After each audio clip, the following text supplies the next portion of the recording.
আসসালামু আলাইকুম আপু, আমার নাম নূরজাহান। এই ঘটনাটি ঘটেছিল আমার চাচির সাথে।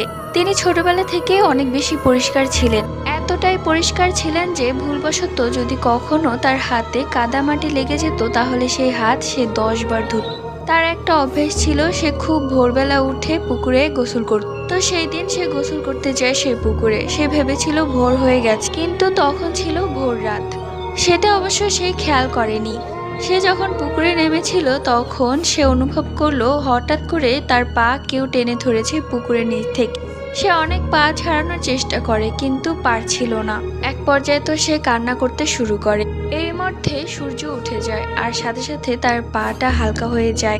সে তাড়াতাড়ি সেখান থেকে উঠে বাড়িতে দৌড় দেয়। এরপর থেকে আর কখনো সেই পুকুরে তিনি গোসল করতেন না। আসলে পুকুরের নিচে আছে পুকুরের মালিক, মাঝে মাঝে মানুষদেরকে পা টেনে নিয়ে মেরে ফেলে।